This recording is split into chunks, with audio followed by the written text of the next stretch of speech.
For the next hour, you'll be leaving the Show Me state and entering the Show Me the Money state. So stop what you're doing, grab a pen, and get ready to learn. Jake Floyd of Floyd Financial Group will be your guide for straight talk and honest answers about living the life you deserve in retirement. So prepare to be empowered. Now, here are your Show Me the Money hosts, Jake Floyd and Jeff Shade. Good morning. Thank you so much. Welcome to Show Me the Money with Jake Floyd, the radio show that gives you the straight talk and honest answers you need to help you reach your wealth management and retirement goals through smart investing and careful planning. On today's show, we're going to be talking about current events, also reasons why your taxes may be higher in retirement. Then we'll talk about alternative investments. Do they belong in your retirement plan? And finally, 6 people you need to talk to before retiring and questions to ask. My name's Jeff Shade, and as always, I'm just here to ask the questions. But the words of wisdom and solid advice, they come from Jake Floyd of Floyd Financial Group. Good morning, Jake. Happy March. How you doing today? I'm doing great, Jeff. Thanks for asking. You're certainly welcome, my friend. March is coming in hopefully like a lion, but hopefully it's going to go out like a lamb as well, too. And don't forget to turn those clocks ahead tomorrow night. Jake, let's start off with what's happening in the news today. But I want to sort of go back to something that we've talked about before, and that is what Donald Trump has done so far and whether the desired result has happened. What is your opinion on that? You know, Jeff, I think that's a great question. We have all the talk about tariffs in Ukraine and all these things. And I think that on the surface, it may seem to some people like Trump doesn't know what he's doing and tariffs are a negative thing and they caused the Great Depression and yada, yada. Okay. And I think that I would push back on that and say, I think he knows exactly what he's doing. And I think as we look at markets, as we look at the jobs environment, as we look at where interest rates are positioned, you know, interest rates have come down quite a lot over the last couple of weeks. Yeah. And that shows that there is increasing faith in our bonds, meaning the quality of our debt, because we're reducing spending and reducing the outgo. And that's really the first time we've seen that just from actual like cutting of spending in a long time. First of all, it's the first time we've cut spending in a very long time. But I think that as we look at the grand scheme here, I think this is all by design. And I think that he knows that these tariffs are going to cause some short-term heartache, but that the Fed is going to be ready to start cutting rates, right? And he said that rates are going to come down, basically. And a lot of people took that as pressure on the Fed. But what he's saying is he knows what he's going to do, and that's ultimately going to bring rates down. And so as rates come down and as there becomes a little more fear in the market, the Fed is going to be looking to cut rates back to a neutral level. So right now, the Fed funds rate is about 4.25%. And so it's widely expected that the neutral rate, meaning the rate that's neither helping nor hurting the economy, is around 3%. So we're still restricting, we're driving the economy around with the emergency brake on right now. And so Trump knows that. And as things start to deteriorate a little bit here, I don't think we're going to see really wild fluctuations because the Fed will be ready to step in and start cutting rates. If we start talking about cutting rates in this country, it's going to be Katie bar the door on the markets. The market's going to reverse itself back up to the upside. So I think when we're thinking about overall what Trump is doing, I think he has a much bigger, broader, and more three-dimensional plan than a lot of people are thinking he does. And I think we're just starting to see some of that unfold. And, you know, this is sort of uncharted territory that we're in right now. We've experienced a situation, I think, that we've not had before. And Trump's methods really are very unconventional because he is not a politician. Are you saying that because his methods are so unconventional that we sometimes misunderstand these things and really can't see the forest for the trees? I think very much so that is the case on both sides of the aisle. I think there's a lot of conservative people that are very pleased so far with what he's doing. And I think that a lot of the escalations around Ukraine and tariffs and all that kind of thing are a little bit confusing to people because on the surface, it seems like he's hurting us. And so I think there's people on both sides that are concerned and don't quite understand. Just some of us are willing to give him more latitude than others, right? But I really think that Trump has demonstrated over and over again that he really understands more than people give him credit for. And he's a student of history. So I think some people accuse him like, well, doesn't he know what happened in World War II and the Cold War? And trust me, he knows, okay? When he first got to the White House, he was educating the White House staff on what was going on in the Lincoln bedroom 150 years ago and all this kind of thing. So I think he definitely knows. I think he's very well aware of what's happening. And I think if he has the latitude to continue, I think that we will see, oh, this makes sense now. Here's what we were doing and why. Because I really think, and I said 18 months ago, that one of his main objectives here is going to have to be dealing with our deficit. Not only our deficit, but our debt, the national debt of $37 trillion, right? In order to deal with that, the first thing he has to do is kill the interest rate on it, because right now we're financing it at 4 and 5%. When he was in the first time, we were financing it at 1%. That's the road we ultimately need to get back to. And in order to do that, he needs to bring interest rates down. How does he bring interest rates down? He starts putting the tariffs on, right? He starts doing these different things, and the market panics a little bit. Interest rates start falling. The Fed starts cutting interest rates, and before you know it, Jerome Powell's doing exactly what he said he wouldn't do, which is do what Trump wanted him to do, right? And so he is playing, I don't even know if it's 3D chess, it may be 5D chess at this point. It'll be interesting to see what happens over the coming weeks, even the next few months, and watch all this take shape. And I think we'll find that it's going to go roughly the way he thinks it's going to go, and I think things are going to turn out just fine. So he has been in office now for about 60 days. Is this too short of a sample size to really make any sort of judgment on how things are going to turn out? I would say for most presidents that would be the case, but he's done so much already. It's hard to not give him some credit on quite a few different issues. But yes, I mean, it's a very, very short amount of time. I mean, if you get on social media, a lot of the left is giving him trouble saying, hey, the price of eggs is up, Trump. What's going on? We're like, really? The price of eggs is more than the last week, right? It takes time for all those things to work their way through the system, and people are like, well, my groceries cost more. I thought you were going to bring inflation down. Again, 60 days is ridiculous. That's going to take longer than that. But I do think, best I can tell, the things that he's doing is absolutely going to bring inflation down long term and get us back in the right standing in the world, get us back right standing with our obligations and our debt, and make sure that stuff doesn't get out of control. Well, with the price of eggs, too, don't forget there was a bird flu, and that had a lot to do with it. 100%. So, I mean, don't blame the price of eggs on the president. What do you think is a good amount of time to give Donald Trump before we make any sort of opinion on how he's really doing? I think by the time we get to summer, I think a lot of this stuff is going to really have taken shape. So like Elon, for example, I think he'll be mostly done cutting by that point. That's been a constant source of frustration for the left and other people that just don't simply understand why he's doing what he's doing. And probably a lot of the tariff talk and all that kind of thing will be over by summer. So I think, again, we were expecting this kind of choppy period, so it's not the end of the world. And in some cases, it's turning out to be a buying opportunity. And some of these stocks that were really hard to get in last year because they were just up and they never relented. And so I think that over the next, to answer your question, the next 3 or 4 months, in my opinion, are going to be very telling. And I think we'll be able to see the more 30,000-foot view that's obscured right now.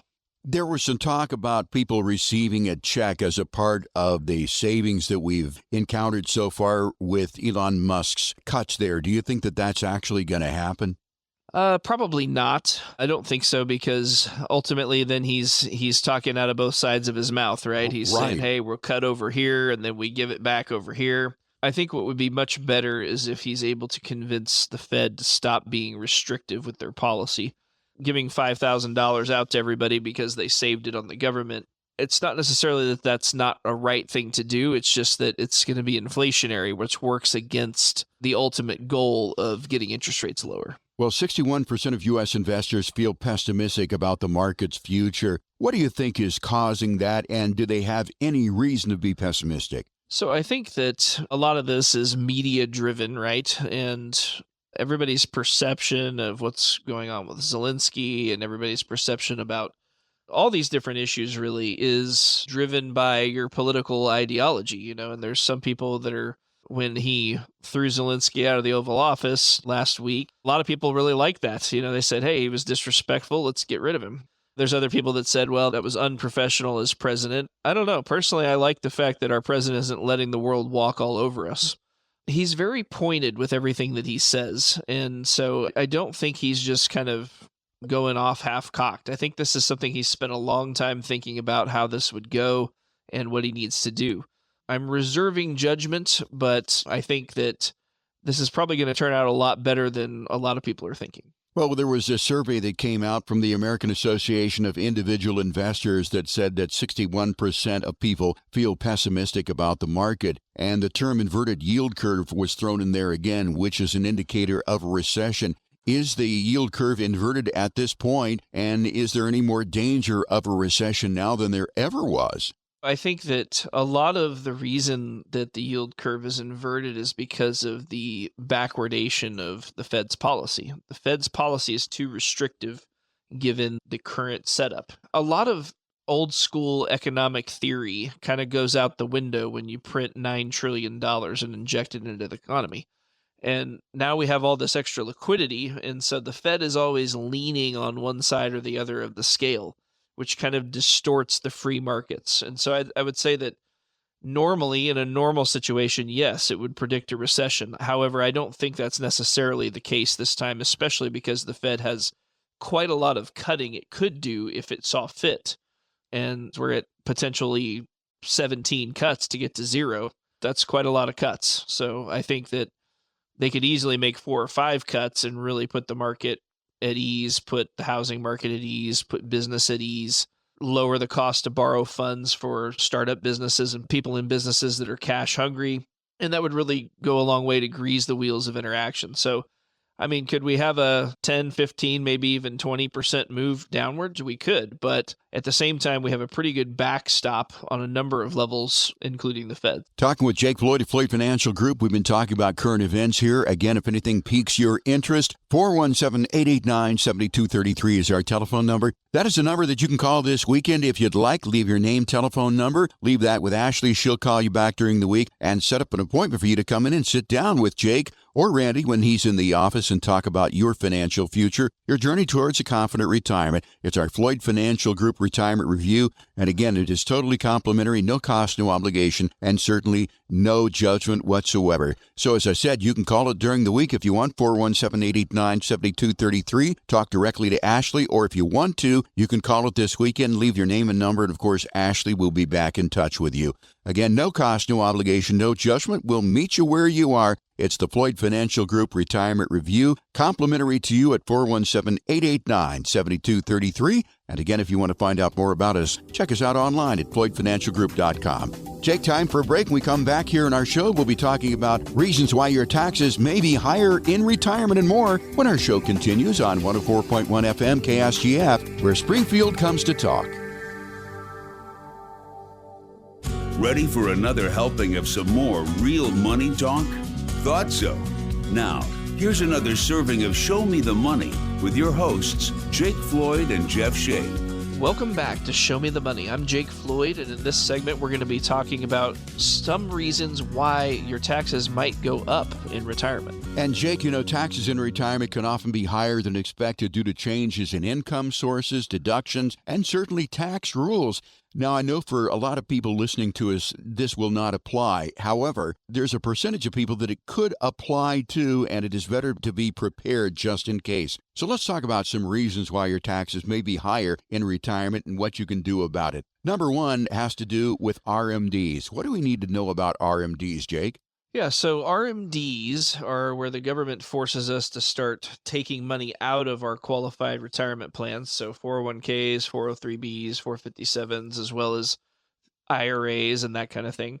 And so ultimately, Uncle Sam just wants to get paid, right? Like he always does. And I think that the age used to be 70 and a half, where you would have to start taking income out. And then in 2020, that rule changed to where you were 72, and then in 2022 it changed a range from 73 to 75 depending on when you were born. Most people it's 73 right now.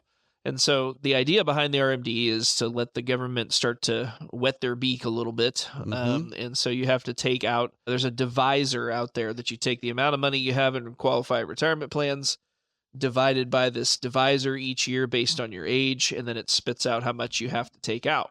So that's one of the things that we do here at Floyd Financial Group. Will help make sure everybody gets their RMD taken so that we don't have any penalties or anything. It used to be that if you didn't take your RMD, you owed 50% of the part you didn't take in a penalty. It's now 25% as of right now. Still very steep, so we want to make sure we take our RMDs. But at the same time, taking an RMD is not the end of the world. A lot of people are already taking enough income out to satisfy their RMD when it first gets started at 73. It starts around 4%, and then it starts to go up a little bit each year. And when you're 90, it's more like 7 or 8%. When you're 100, it's like 10%. And so the idea is they just want to get their tax revenue. So what can we do to minimize taxes with RMDs? Yeah, especially around here, I have a lot of people that do tithe or charitable distributions. One of the things that you can do is if you're taking the standard marital deduction, if you do what's called a qualified charitable distribution, you can take your RMD and direct it to a charity, and then you will not owe any taxes on the portion that you do that with. There's a few catches there. It has to be from an IRA. It has to be as a result of an RMD. But if you do that, you can get your standard deduction and get the non-taxability of that distribution. So there's things like that. We can convert to a Roth earlier so that you don't have to take the RMDs. Whether or not that makes sense depends on a lot of different factors. So this is not just like a blanket, hey, go do these things. But there are some things that we can do ahead of time to either reduce or eliminate RMDs. For most people, it's not really a bad thing. I mean, you're going to be taking money out to live on most likely anyway, unless you're one of those people that just plans to never spend any of your money. RMDs aren't the end of the world, but it is important to keep an eye on them. Why taxes could be higher in retirement. Let's talk about Social Security. If you're just starting to take Social Security, remember, Social Security is taxed, but it's not 100% taxed. Jake, what do we need to know about Social Security? Yeah, so Social Security, the fact that it's taxed is a bunch of crap. I know. Since it's already been taxed. Tax it again. But yes, believe it or not, you are taxed on Social Security the second time. And so when you get your Social Security income, it's taxed at either 85%, 50%, or 0%, depending on how much income you make other than that Social Security and what your taxable income is at the end of the year. And so 85% is the most that it can be. A lot of people around here pay 50% on Social Security, but there's certain thresholds that if you meet, that's what determines that. So if we take money out of different types of accounts, that does not count as income. So if we take money out of a Roth, that's not a taxable distribution. Or if you have money in savings that you use to supplement your retirement income, we can use that to get your overall income down to where you're paying less on Social Security. But for the most part, if you've done a good job saving and you and your spouse are making decent amount of income, you're probably going to be paying the 85% on Social Security. And that's okay because, you're living the good life. The vast majority of people will actually pay less in taxes after retirement, but these are just some things to keep an eye on. Yeah, you got to be prepared just in case. So Social Security certainly is taxable. It could raise your taxable base, but it may not. What about pensions? Are they taxable, Jake, in most cases? Yeah, so many pensions are taxable. Not all pensions are taxable, but a lot of them are. And so if you have Social Security coupled with a pension, obviously that's going to make you pay more in taxes. There's very few people, though, that have guaranteed income in retirement more than what they were making before they retired. A few teachers do, some government employees do, and law enforcement officers sometimes do. A lot of them do, depending on if they've been a whole career as a law enforcement officer, which I think is a good thing, not a bad thing. But the vast majority of people are going to have less income in retirement, certainly from a guaranteed standpoint. Now, if you do a good job saving and you can supplement that income, maybe that's not the case for you. But if you go from wages to just Social Security or wages to Social Security and pension, usually you're going to be going down a little bit in income. But that's okay because a lot of people will be paying less in taxes. You're not paying Social Security tax anymore. You're not paying FICA. You're not funding your retirement plans. So you don't need as much money to make it feel the same way it does now.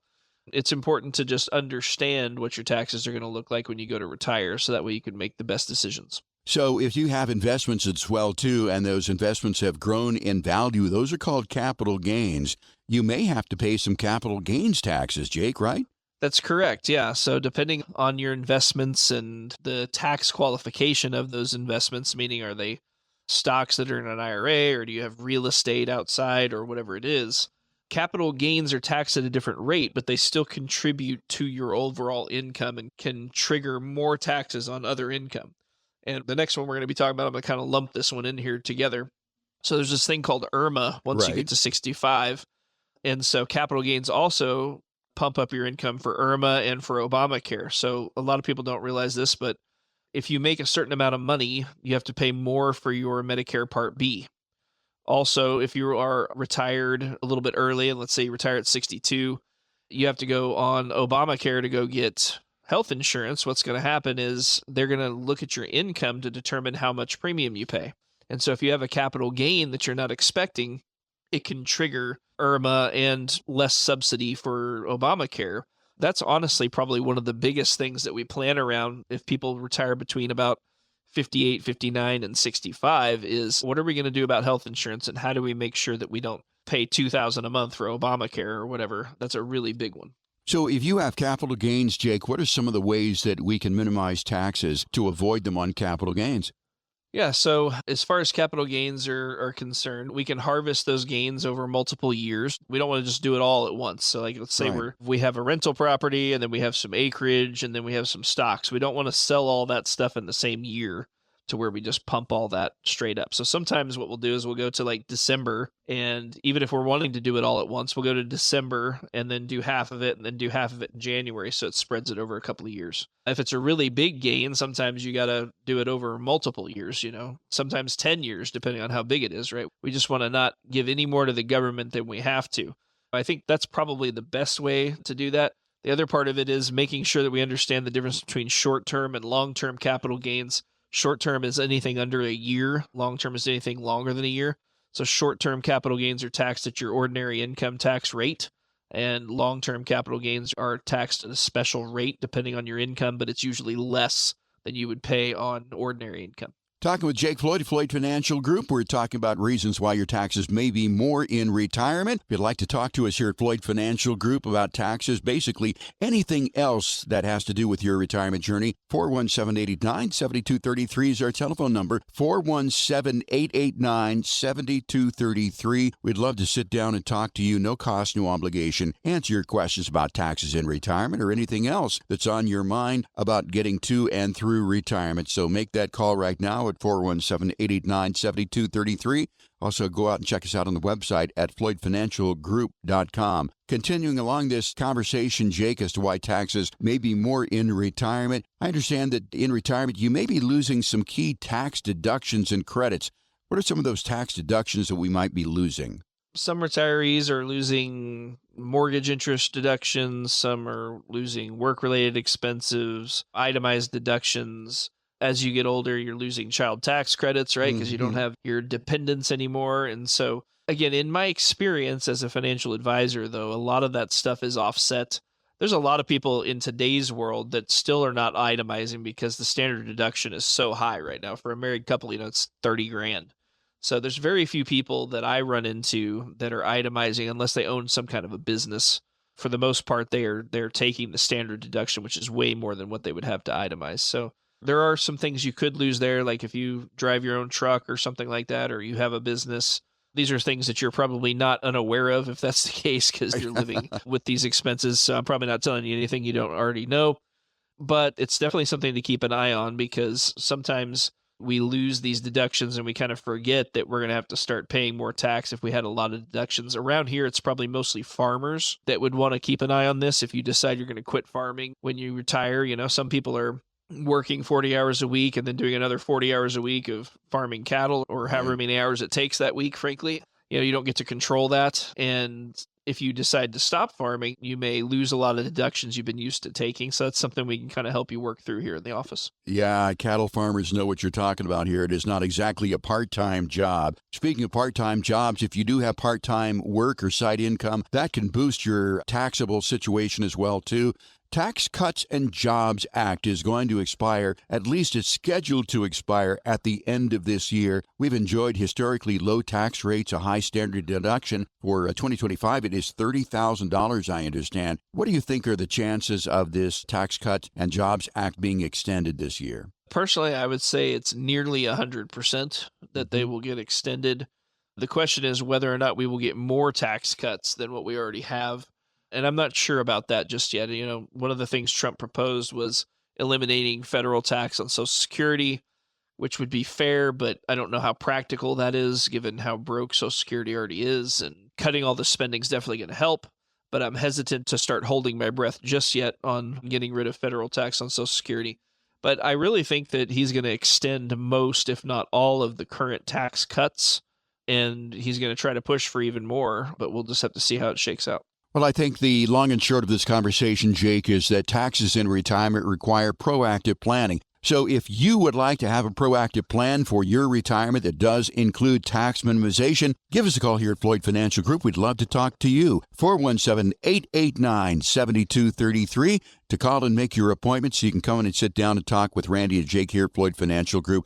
Again, it's totally complimentary, no cost, no obligation. It's a casual conversation. It is a no-tie zone, and certainly there's no judgment. We'll meet you where you are. 417-889-7233. You can also check us out online at FloydFinancialGroup.com. Jake, time for a break. When we come back on Show Me the Money, we're going to be talking about alternative investments. Do they belong in your retirement plan and more when our show continues here on 104.1 FM KSGF, where Springfield comes to talk. Recent events have reminded us how fragile the stock market and your life savings can be. What would happen to you if you lost 30, 40, 50% or more in the market? It could likely destroy your quality of life and impact your plans for the future. Let this be a wake-up call to sit down and review your financial situation. Take control of your future today and call Floyd Financial Group at 877-889-PLAN. That's 877-889-PLAN, or visit FloydFinancialGroup.com. We're back with your financial catch of the day, and it's a big one. Here's more Show Me the Money Radio with your hosts, Jake Floyd and Jeff Shade. Welcome back to Show Me the Money. I'm Jake Floyd, and in this segment, we're going to be talking about whether or not alternative investments belong in your retirement plan. And Jake, you were telling me off the air that in almost every meeting that you have, people come in and they're asking about alternative investments, but mostly they're asking about gold and cryptocurrency. Those are two alternative investments. So let's talk a little bit about what's out there, what is available beyond cash and stocks and bonds. First of all, what are some examples of other alternative investments that people may or may not want to consider? Sure. So a big one is real estate, right? If you have rental properties or you have commercial property, or if you own more than one property, you're investing in real estate. Now, there's a lot of ways to invest in real estate. What I would say is on all of these different subjects, when you retire is probably not the ideal time to start learning how to do something new. Right. I do have people that come in and say, hey, I want to get into real estate investing. I want to start doing some short-term rentals, or I want to buy 6 rental properties to manage, and I've never done rentals before, and I'm putting all my retirement money into rentals. That's probably not the greatest idea. Now, it may work out and you may be fine, but you're taking a pretty big gamble with all the money you save for retirement there if you don't really know what you're doing. Now, if you've had real estate and rental properties for the last 40 years and as a side job, right, and you're working and now you're retired and you're like, hey, maybe I'll buy another couple rental properties. I'll just kind of do that in retirement. That's not necessarily, a bad thing. I think that could be a viable option. I just think that biting off a bunch of new things right at retirement can be risky. Right. And real estate, I mean, as you said, people who are buying properties and think that they'll manage them in retirement as a part-time job. It is not a part-time job, believe you me. Many people spend countless and countless hours and countless amounts of money keeping those rentals up. I mean, you've got vacancies, you've got repairs, you've got legal issues, you've got all sorts of things. So unless you're looking for another job, I would stay away from active management. But I do hear these commercials sometimes on the radio, and we've talked about them before, about passive ways to invest in real estate. There's this thing called real estate investment trusts. What are those, and do you like them or not like them for people getting into retirement? If people have been listening to this show for a long time, they'll probably already know how I feel about REITs. But I think that real estate investment trusts, there's nothing inherently wrong with them. It's basically a pooled investment where a bunch of people will get together and buy like an apartment complex or a business complex or a data center or a chain of nursing homes or whatever.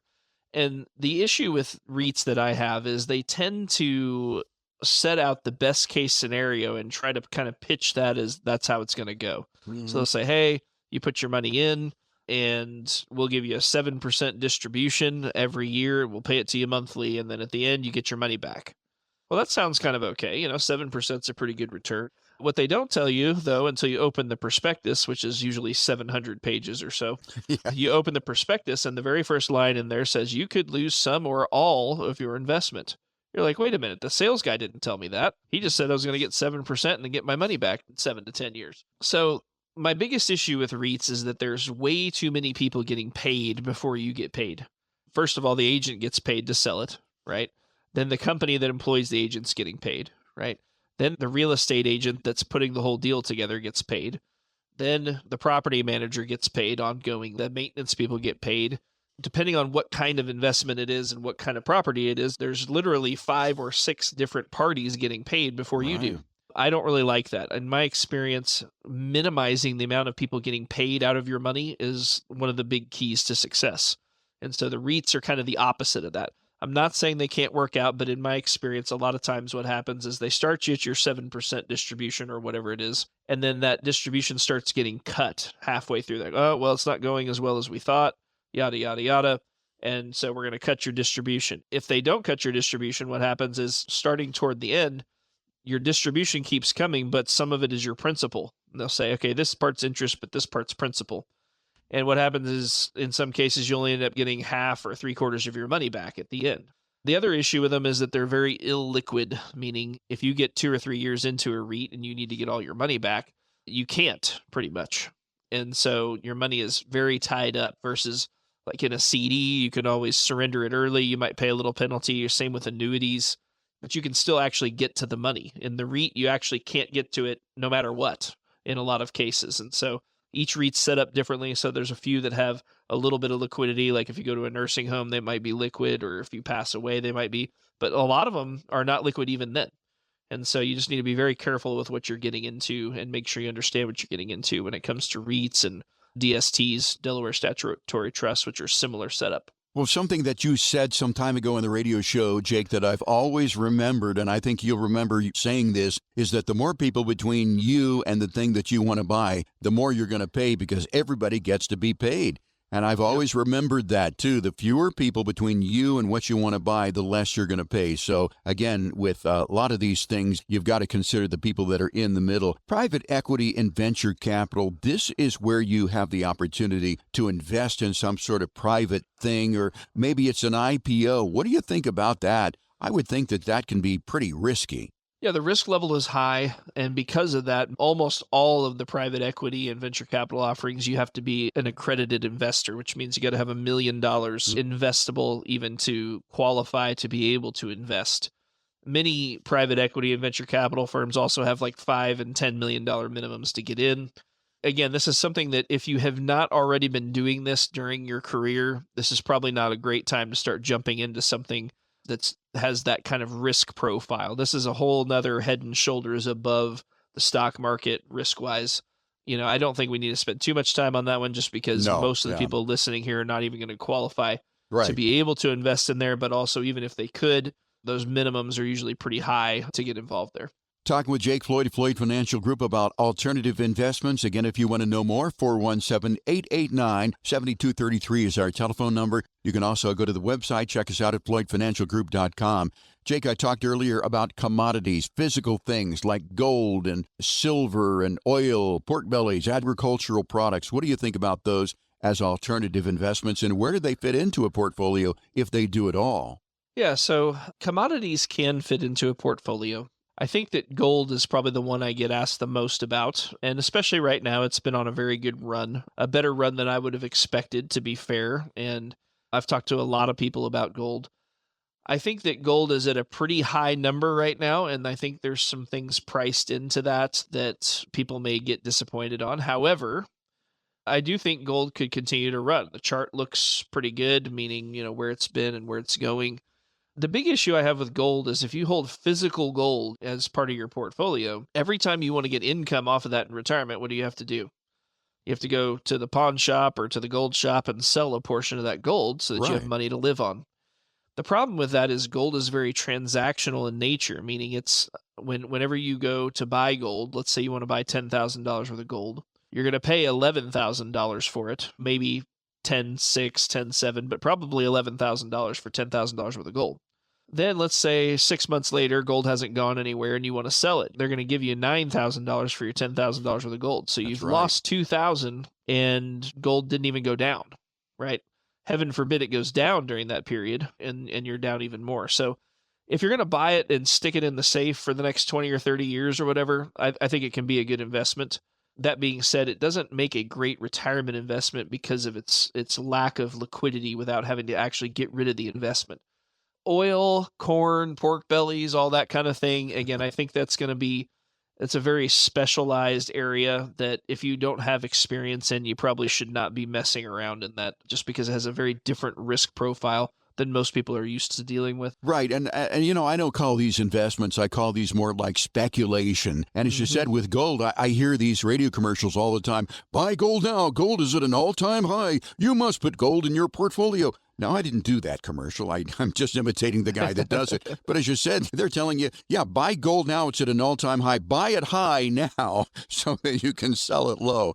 I think there's a suspension of critical thinking sometimes. You really have to put the brain into play here and really sort of sort these things out. I want to wrap this one up by talking about cryptocurrency. What do you think about that these days? Yeah, so cryptocurrency is in a very interesting place right now because part of the allure of cryptocurrency was the lack of adoption of it by the masses, right? So it was almost a way of boycotting fiat currency and traditional currency thinking. The thing is now there's a lot of governments on board, including our government is going to set up a cryptocurrency reserve, which a lot of people are upset that it's not just Bitcoin. It's a bunch of other currencies too.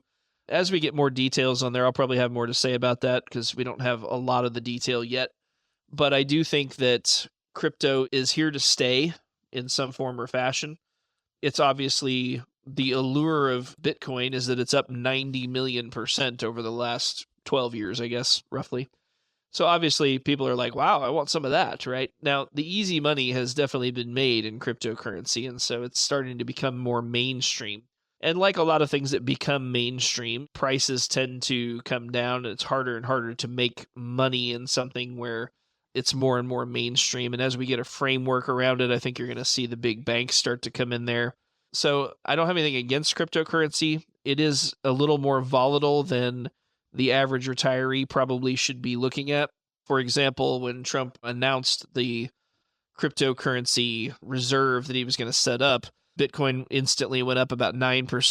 XRP was up like 27%. Cardano was another one. It was up 54%.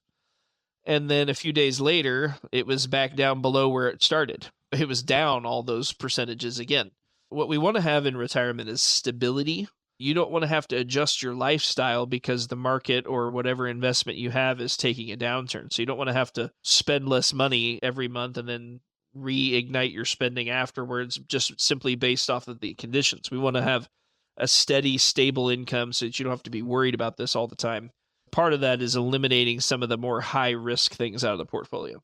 And I said we were almost wrapped up with this. Jake, I want to talk about collectibles, and I want to talk about fine art, rare coins, wines. I can tell you I don't know too much about fine art, coins, or rare wines, but also vintage cars. People see these auctions on TV from Barrett-Jackson or Mecum, and they go, wow, these cars are going for a lot of money. I'll buy a vintage car. Well, let me tell you, from experience, I have had, Jake, and you may know this, more than 100 cars going back more than 25 years. Almost never have I made any money with any of those cars at all. You know, they look on and go, well, this car's worth this much. On paper, it is worth this much. On TV, it's worth this much because they have a bunch of very rich people that this is a toy for them sitting in the audience. But a collectible car, something like that, is only worth what someone's willing to give you for it at the time that you need to sell it. And believe you me, collectible cars, they can be fun. But if you buy one, buy it because you like it and you want to drive it. Don't buy one and try to restore it because it'll cost you twice as much to restore it.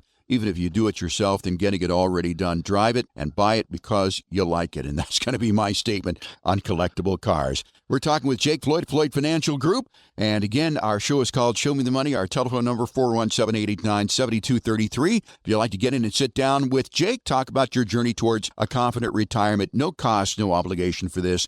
No judgment will meet you where you are. You can also find out more about us online at FloydFinancialGroup.com. Jake, time for a break. When we come back, we'll wrap it up here on Show Me the Money by talking about 6 people you need to talk to before retiring and the best questions to ask. I'm going to give you a hint right now here, Jake.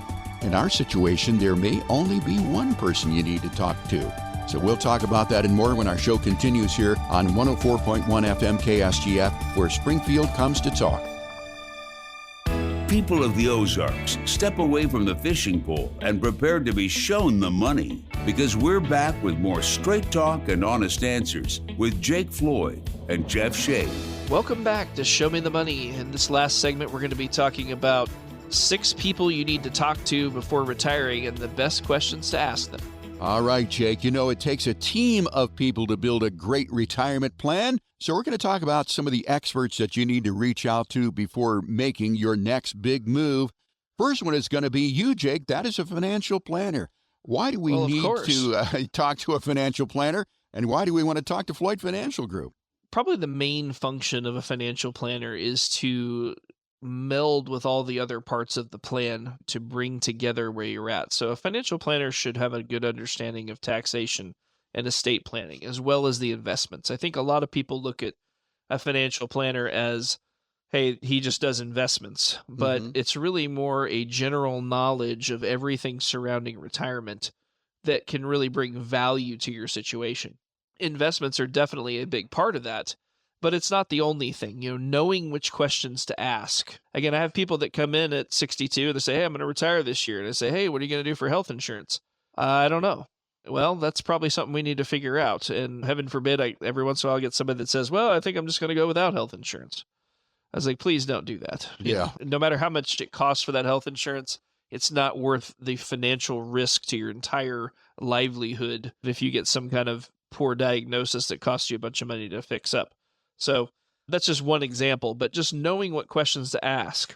If we do everything right, you're going to retire one time. I've helped people retire over 1,000 times at this point. So I get to see that repetition more often.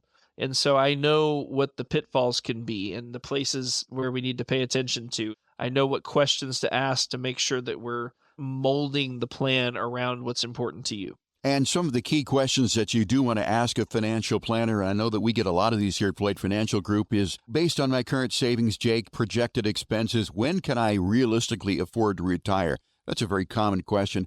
Also, what investment strategies do you recommend to generate income? And how should I withdraw money from my retirement accounts to minimize taxes and make my savings last? Those are just some of the questions that you should ask a financial advisor. But of course, you can ask them all here at Floyd Financial Group. We're more than happy to answer those for you. So let's continue down the list here. I think taxes are going to be a big concern in retirement because that, along with health care, and I think taxes probably are the biggest expense that you're going to have in retirement.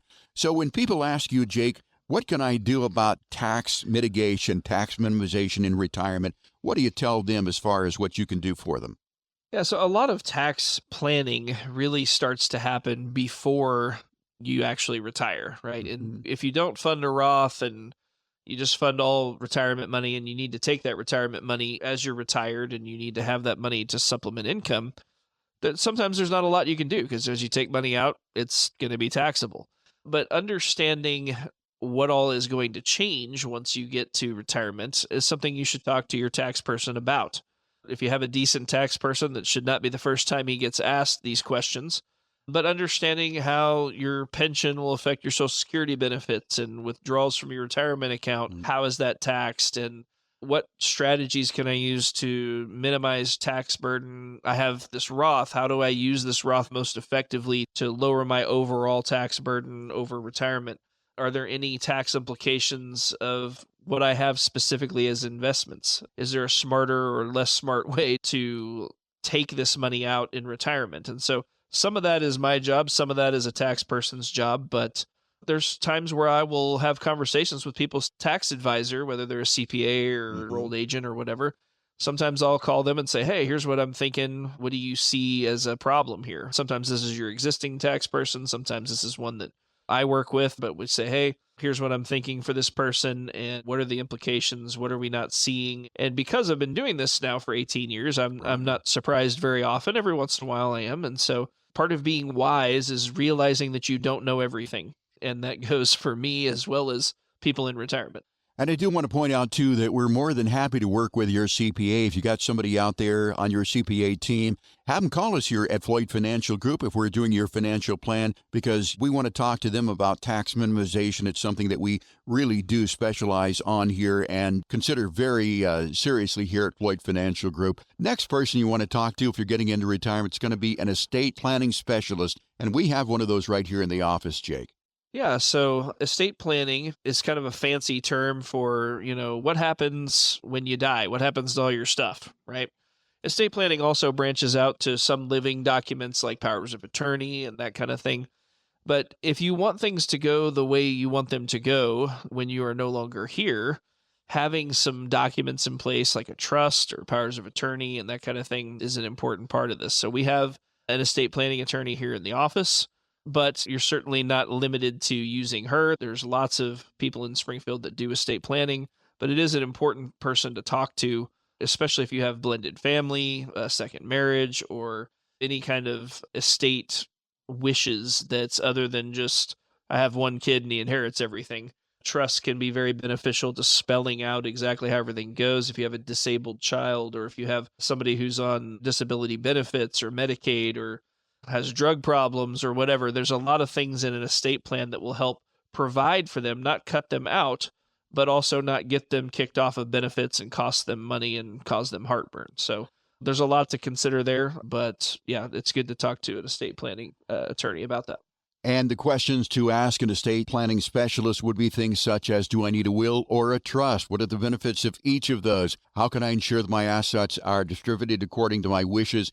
And how can I minimize estate taxes for my heirs? We do have a very good estate planning attorney in-house. Her name happens to be Elizabeth Floyd, and I think Jake and I can vouch for her. She's a very fine person. Okay, I'm going to let you decide how Elizabeth is related, but of course she is part of the Floyd Financial Group here. She is a Floyd. Another one's going to be an insurance advisor. Jake, why would we want to talk to an insurance advisor? Yeah, so insurance, mainly, not just health insurance, but health insurance is a big one. So if you're retiring before 65, you need to probably talk to somebody about, unless you have a circumstance where you can keep your insurance after you retire, you should probably talk to somebody about Obamacare and what you're going to do health insurance wise there, help you understand what your premium is going to look like, what plan you want to look at. A lot of the people that do that now also do Medicare, and so they can help you make that transition when you hit 65 and help you sign up for the right plan. And so having that kind of person is definitely a benefit. Questions to ask them would be, what does Medicare cover? Why do I need supplemental insurance? Long-term care insurance is also a concern, although it's kind of cost prohibitive sometimes. What other types of insurance should you consider? Do we need life insurance? If you have an old life insurance policy, do you still need to be funding it? Is there something different you can do that could make sense there? But it's really the health insurance issues, I think, are the big issues when it comes to retirement and insurance. And the next person that you should talk to when you're getting ready to retire is a senior living advisor. And we'll talk about what that is. And Jake, there is a non-financial side to retirement. Do you get questions about things such as, prepaid funeral expenses, things like that, when you meet with people who are coming in to talk to you about getting into retirement? What would you say is a senior living advisor? Yeah, so I think this person can be a financial advisor. It can also be your estate planning attorney, but somebody that understands what's going to happen as you get older as far as healthcare costs and things like that. Like you said, having prepaid burial plots and things like that can be beneficial for qualifying for assistance paying for nursing home care. There's lots and lots of things to consider there. Usually for us, this conversation goes hand in hand with the estate planning stuff, because as you get older and you're thinking about what happens when you're no longer here, that begs the question, what if I am still here and I simply can't take care of myself anymore?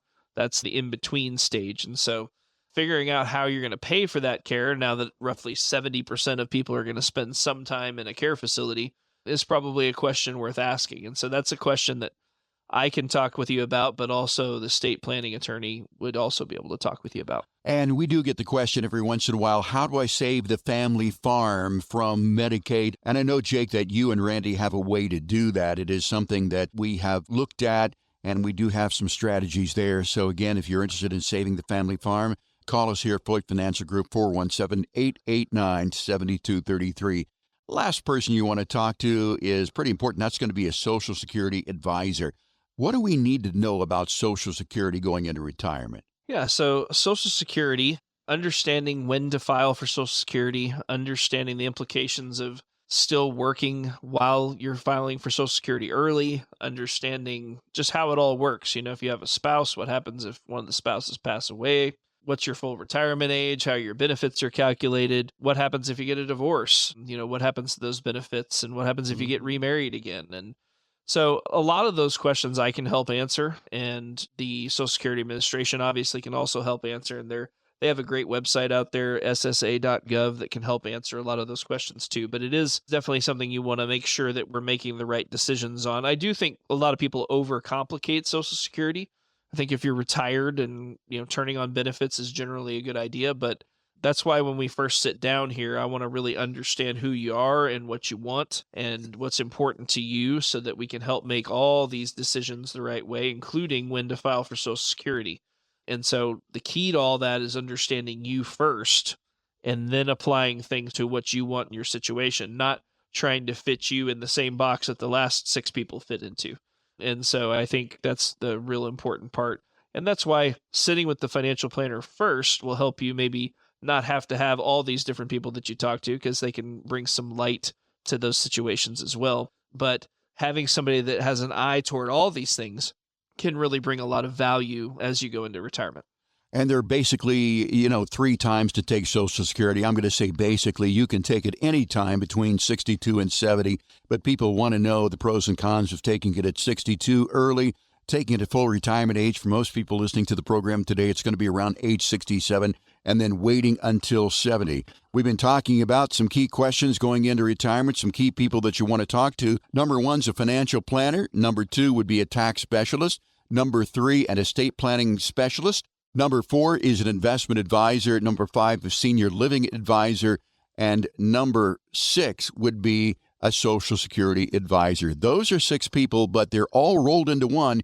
Here at Floyd Financial Group, we've got all of these disciplines under one roof. So if you'd like to talk to us here at Floyd Financial Group, 417-889-7233 is our telephone number. Call and talk to Ashley. She will set you up with an appointment with Jake or Randy to sit down, have a casual conversation to talk about your journey towards a confident retirement. And as always, you can find out more about us online at floydfinancialgroup.com. Well, we are at the time of the year, Jake, when we push our clocks ahead, we're going from Standard Time to Eastern Time, and that's going to be more time at the end of the day. Jake, I think you said that's exactly what you want.